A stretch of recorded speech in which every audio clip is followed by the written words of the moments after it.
is mine!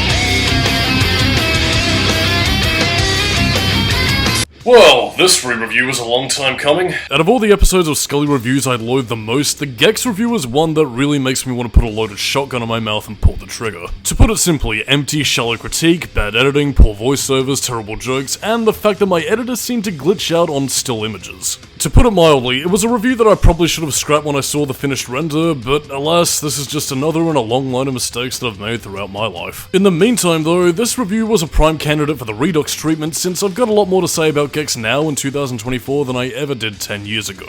So, without wasting any more time, let's get into development history. The early 90s was a rampant time for a lot of things. Grunge music, cool radical slang, and mascot platformers oversaturating the video game market. And of course, ever the hungry newfound developers, Crystal Dynamics wanted a slice of that successful pie, looking to be the next big thing while distinguishing their work from Fuzzle's the Wombat clone number 115. But would you believe that this one very simple task would lead to a hellish development cycle that made almost everybody in Crystal Dynamics utterly miserable? In 1997, written on his blog, is the account of one Greg Travares. I apologize if I'm mispronouncing the name. He was a programmer who worked on the original Gex and outlined the process of Gex's creation from original concepts to the battles that the team went through in order to fight against the out-of-touch marketing department and their shitty ideas. I mean, get this, their original pitch for Gex was that he was a stuntman who needed to save a movie studio from getting shut down by the evils of Chameleon Carl and his cronies by performing stunts on old movie sets. An idea that sounds about as appealing as dipping your wobbly bits in a tank of hungry piranhas. The second idea of Gex's pitch came from Gex living on an island with all his gecko people before demons with pitchforks came to antagonize this peaceful island, abducting the inhabitants and leaving it up to Gex to save the day. Realizing that both of those ideas sucked bloody chunks, the vision then changed to what we know of Gex now, getting sucked into the TV world and trying to survive. A much better idea that left many level possibilities open for the programmers and artists to play with. However, trouble soon started to show up in the form of inexperienced developers, being understaffed, and having a hellish round-the-clock schedule to develop the game for release. Some content even being pushed far off into the background, including boss fights and other little additions that would have made the game what the developers wanted it to be. Tempers were frayed and nobody was really happy about their situation, least of all being lead designer Justin Knorr. With all his ideas, concepts, and desire to fill the game with much more content being altered left, right, and center to make the game ship sooner in 1995, Justin was about ready to rip out head of product development Madeline Canepa's throat, but settled on the next best thing. Using the in-game hint system within the Kung Fu levels, Justin left in a level select code with all the unfinished levels he was tasked with removing, and left one very spiteful message towards Madeline Canepa, including her real-life phone number for the players to call up and complain about. Never mind the fact that this is a major faux pas for any company that you decide to work for, but on top of that, the dude was foolish enough to think that he could have gotten away with this, even if he did hide it within the game's coding. Needless to say, playtesters found it immediately and Justin was fired, made worse by the fact that it could have potentially threatened Crystal Dynamics' reputation with Panasonic, assuming that the 3DO became a huge success. Which it certainly did. In an alternate universe. I mean, you sure as hell don't see people nostalgic for Way of the Warrior. End it.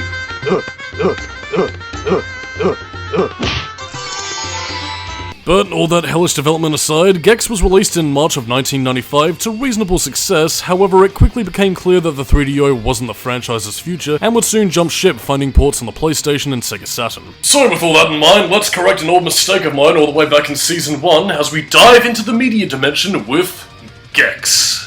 So the plot kicks off with our protagonist Gex, a TV-loving lizard who uses this medium to escape his depressing reality. His father is dead and he ran away from home, inherited his uncle's mansion, and lives the life of a depressed shut-in. If I had a life, I'd be glad to get back to it. Still, could be worse.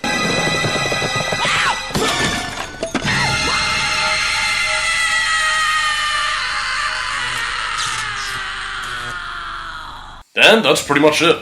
About as deep as a puddle, but about as good as it needs to be. It's lucky this game was written during the era where video game stories could be written on the back of an onion sandwich, but even then, one does still wonder what Rez's ultimate goal was at the end of all this. Control the media to control the world, brainwash people, lobotomize them using mind-numbing television. Either way, it gets the job done in contextualizing the action and jokey parodies that the levels are based on. However, likewise, it falls upon the gameplay and indeed the personality of Gex and his universe to carry the narrative through. With all that said, let's get to brass tacks as we dive into the gameplay of TV Land. Starting off simply, Gex is a 2D platformer with all the hop and bop trappings that come with it. He's got a slight momentum system where his running speed indicates how high he jumps, but apart from that, if you've ever played a 2D platformer game at any point in your life, you know what you're getting into. But if there's anything to be said about a good 90s platformer, it's usually about how well the game utilizes their distinctive abilities. Like later entries, Gex's tail is your main method of attack, slashing enemies down and using it to vertically bounce off enemies by pressing down on the D-pad and holding up on your controller. And in this game specifically, it's actually a rather useful tool in avoiding damage if you're having to skim by an enemy using Gex's attack radius to bounce off him, which makes you feel pretty slick as you slam dunk some fat-ass punk. Gex's tongue, on the other hand, is useful for eating fly power-ups, which opens up the scope of gameplay to optional but very useful power-ups far in advance of anything the later Gex games would deliver. You have your obvious projectile power-ups like ice, lightning, and fire that blast out a loogie to disintegrate or freeze opponents to use as platforms to take them out in one hit. Nothing special, but they are useful to have in a pinch against a swarm of enemies like the nude smurfs or televisions whose explosion residue can hurt you.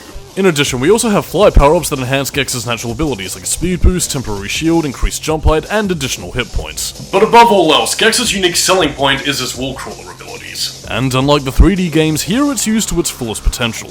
With the ability to scale up the sides of walls, traverse the ceiling, this allows the levels to have a length and scope far in advance of most games of the era, allowing for Gex to explore hidden pathways and be rewarded for his efforts with power-ups and extra lives. Add on to that, finding hidden film projectors that open up pathways to hidden secrets, and it definitely makes Gex a worthwhile play just for how versatile this ability is in the gameplay in all areas of its aspects. However, the level design as a whole is very much A to B, so while there is a lot to see and do thanks to Gex's abilities, you are guaranteed a decent chunk of level to explore while fulfilling the main objective. Keeping the game in focus is your main objective of finding a remote, sometimes two for different levels as indicated by the theme of each level, and in your pathway you've got enemies to fight, fly coins to collect for an extra life, and bonus games like bouncing ups on some jelly to collect coins or bashing Frankie's skull in to earn some extra lives, the number of which depends on how well you do. Of course, the caveat of having such easy lives to obtain is that they're easily lost because do you want to know what Gex has? A password system. And no save feature. So, the next time you log back into Gex with that password, you're right smack dab back to 3 lives. And along with it was the bane of not being able to save your game. You know, on the PS1. A console notable for having a memory card feature.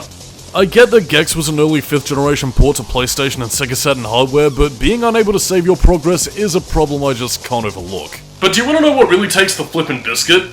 You know, the PS1 with its memory card feature that could save games, and even the Sega Saturn that also had a save feature? Yeah, none of that applies to Gex. Except the 3DO version, which, shock of all shocks, you could save your game! Yeah, the console that nobody owned unless they happened to be a very big fan of Way of the Warrior has something that should have been standard across all versions. Why this wasn't carried over, I have no idea, but considering that the save feature technology was standardized by even the 4th generation of consoles, this puts Gex at a serious disadvantage unless you want to keep a notebook of passwords for the specific point in the game in which you reach. But that's the only gaping wound the game really has insofar as its major problems go. Everything else, as far as a general run-through is concerned, is pretty much what you'd expect from a 2D platformer to go on. You'll take some nicks and scrapes from enemies, deal with a tedious auto-scroller, travel through graveyards, cartoon vomit land, It's like Beetlejuice threw up. jungles, Chinese temples, and the cyberpunk as hell Resopolis. Each of these stages containing specific level set pieces dressed within the level's aesthetics like a digital TARDIS. Bouncing coffins in the spooky level become the guts of the sumo enemies in the temple stage, crumbling blocks in the jungle level become exploding fireworks in the temple exterior levels. It all escalates nicely and the hazards do become more deadly as time goes on, with the usual trappings like poison water and liquid res, all of which need to be avoided using your abilities. And for what it's worth, while it's mechanically satisfying and engaging thanks to Gex's responsive controls, the boss fights are a bit of a mixed bag, but nothing that I'd say is flat out terrible. The first boss is a living dead girl named Morphina, an exorcist XP who would soon have very lewd artwork made of her in Gex 3, but her attack patterns are a very basic avoid the skulls and venom spit, and hit her when her ghost shield is down. To be completely honest, you'll more than likely die from getting crushed by the auto-scroller mode than Morphina herself. The flatulator is seldom an improvement, as this Superman on a low budget quite literally farts around and you gotta smash the skull with cartoon anvils. Dull as dishwater, but still.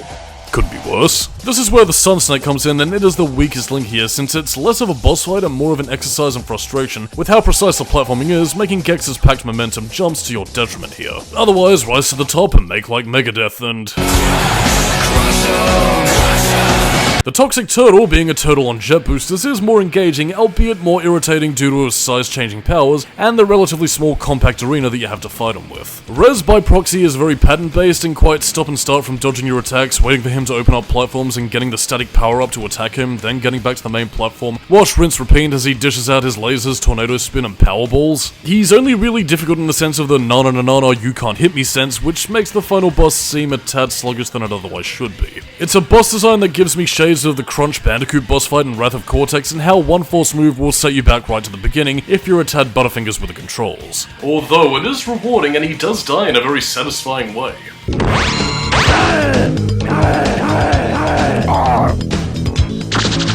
With all that's said and done, the bosses do leave a lot to be desired, and quite frankly, part of me is wishing they had a little bit more personality in the way of context besides what they're meant to be parodying. Of course, this would have required Gex to be a more story-driven game, even if slightly, but given how the rest of the series panned out, I suppose expecting depth where nobody cared to give any gives me my answer. The last thing of note gameplay-wise would be the bonus world Planet X, a sci-fi themed level initially meant to be part of the game's main content, but eventually pushed to the bonus status at the 11th hour, likely due to the game's rush development troubles. Gain access to this world by collecting pieces of the Planet X remote in the bonus games of each main world, and by clearing all 8 stages of Planet X, you then get the special ending. And spoiling it now, it's really not worth it. It's basically Crystal Dynamics sarcastically praising the player for wasting their time playing a video game, which was probably the team's way of venting their frustrations at the audience for playing a game that they suffered through hell to develop. There is no boss fight for Planet X, although there is one weird Easter egg of what I suppose was meant to be the level boss that looks so slapped together that it looks like it was done better justice in Enter the Gecko, with the Gexilla vs Mecha Red's boss fight. In summary of the overall gameplay experience, it's about as much as one could expect from Gex's ilk, but like Sly Raccoon, it's a tried and tested formula with a personal flair that does help to distinguish it from the crowd, and in that sense, the gameplay succeeds at what it sets out to do. The drawbacks, however, aside from the password system, mainly stem from the paltry boss fights and game design that, unless you're starving for a 2D platformer, looks very much like something you've probably played before. However, even back then, Crystal Dynamics were very talented developers, and Gex from a gameplay perspective is competently made. Although it is quite clear that given the hellish development cycle and cut content, that this does give one the impression that this might have been a more compacted version of the original vision that the developers wanted to make a reality. If a bit of a cynical take, without the game's identity, Gex probably would have been left in the annals of history as an okay game on a system nobody cares about. But then we come to the technical aspects, which I'd say are the game's saving grace. Graphically, Gex looks pretty snazzy for an early 5th gen 2D platformer, with a few differences depending on the original game versus their ports. For example, the 3DO version contains some more unique visuals, such as the title screen and in the Dome Hub World area, whereas the PS1 and Sega Saturn versions remove these visuals. Why exactly they did this, I'm not too sure, but regardless, it doesn't diminish the artistic quality to any significant degree. Although, speaking of which, the art design for this game is absolutely fantastic. True, there are some themes that may seem very stock standard tropes for video games, but the art design does make them pop visually through a murky color palette, but one that makes everything very distinctive for each theme.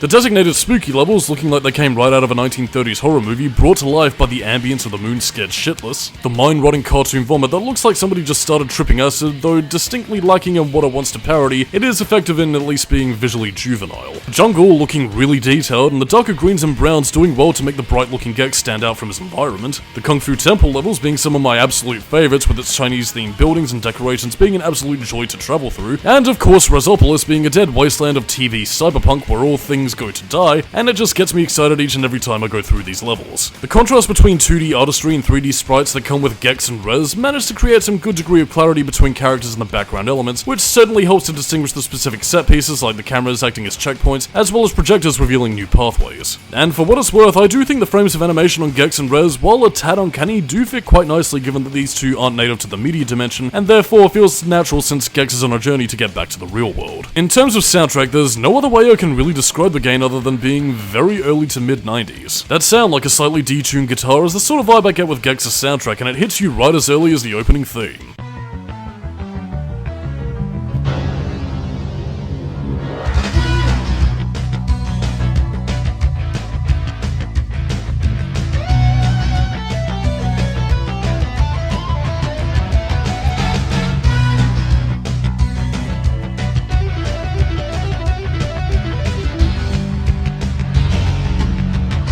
This is some pretty killer stuff, dude, and honestly it's worthy of being an opening theme to a Gex TV show. However, the rest of the soundtrack is no slouch either, with some of my personal favourites being the Kung Fu Temple levels.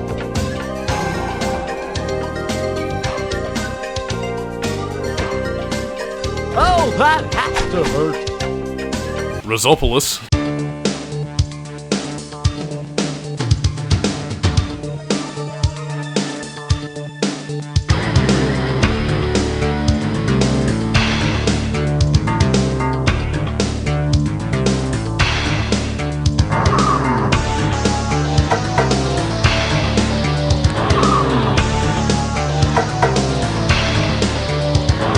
But also a few underrated pieces to the soundtrack, such as the main theme to the hub world, the Dome.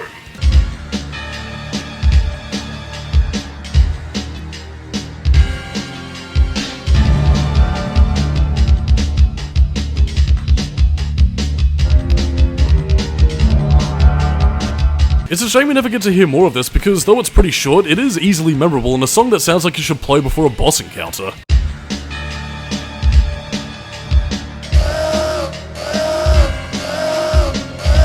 And of course we have Rez's boss theme.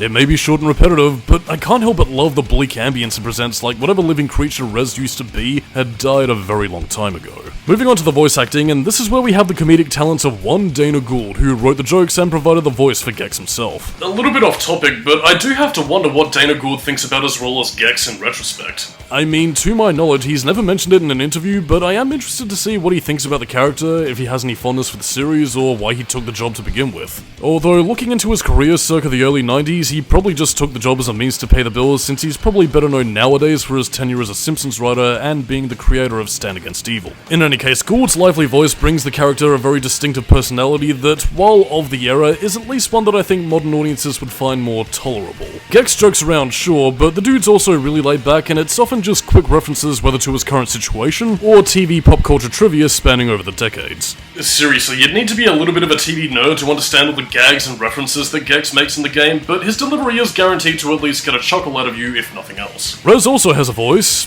for the 2 lines that he actually has, and though the voice actor does go uncredited, he does a decent job at portraying the utter creepiness of our interdimensional cyber demon. And speaking of which, Rez. If this was literally anything other than a comedy game, Rez would be prime material for a dark sci-fi horror game. I mean, I brought it up in the old review, but if you saw that face staring down at you after watching a horror movie and going to bed and turning the lights off, you would most certainly be shitting piles of bricks. But I'll spare you those nightmares for now, because it's time for my final thoughts on Gex. In a lot of ways, Gex is very much a product of its time. In some ways positively, in other ways negatively. However, the game itself is saved with its distinctive feel that blends together 90s slacker attitudes with some creative ideas that balance parody and a thick atmosphere of something more deadly beneath the surface. It's difficult to really describe Gex and boil it down to a simple concept, which in some ways I suppose might explain why he faded away after the late 90s. Putting aside the financial troubles that Eidos was going through circa 2002 that got Gex well cancelled, as well as Crystal Dynamics clearly being tired of Gex even by the year 2000, most other platformers often had a distinctive appeal. Mario just appealing to general family audiences, Crash Bandicoot as a slapstick cartoon in video game form, Spyro the Dragon a charming fantasy game with inviting worlds and amusing silliness. Gex, on the other hand, is a little more difficult to narrow down. It's a cartoony platformer, but also clearly has its eyes set on an older audience with its parody iconography and references to old TV shows and movies alongside tasteful depictions of Marlise Andrada. The games are primarily comedy-based, but also contain elements like Rez, Morphina, and Mushu Pork, who seem more at home in a deranged horror game than a 3D platformer. The games lack any story to speak of, and characters like backstories, even though peripheral material gives ample grounds for more jokes and personality to be given to Gex and his fellow cast members. It's simultaneously too raunchy and adult to fit in the "it's charming" tier of platformers, since it contains elements that are far from wholesome and kid-friendly. But likewise, it's also far too niche and outdated to appeal to older players unless they want to be stuck in the 90s, which most people don't, nostalgia be damned. It's because Gex is such a specific concept that I now understand why the series was probably dropped when it was. It wouldn't have fit in the 2000s since Gex isn't a dark and brooding character, but likewise it also wouldn't have fit in the 2010s since that was more about nerd meme references as part of the culture at the time, and requires more knowledge of pop culture that most geeks wouldn't understand since it requires them to look at culture made before the 1980s, and as of right now in this day and age of postmodernist deconstruction and critique, Gex has very little in the way of substance. To put it bluntly, Gex just so happened to be lightning in a bottle, the strike happened, it was chaotic, topic, a lot of people were hurt in its creation, and a lot of fans were left devastated in the wake of his departure. But like all things, time moved on, people moved on, and those once passionate about the series gradually forgot, and as time marches further onward, the series is only going to continue to deteriorate further into obscurity as the brand rots in the recesses of Square Enix's archives. At least depending on whether or not the Gex trilogy ends up doing well, so I guess only time will tell.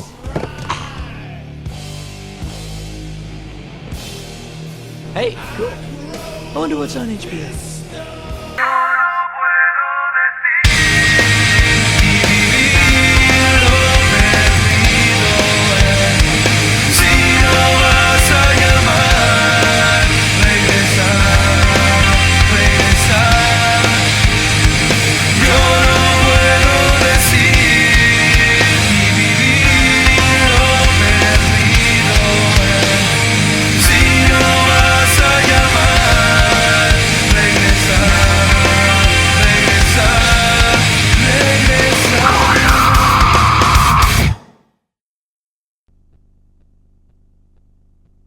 And along with it is the bane of not being able to save your game. On the PS1. Oh shit, I don't have the fucking...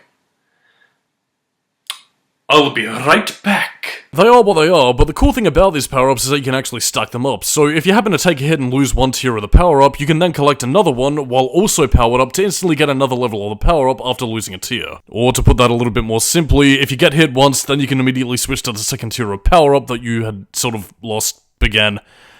I had a point here. It's gone now.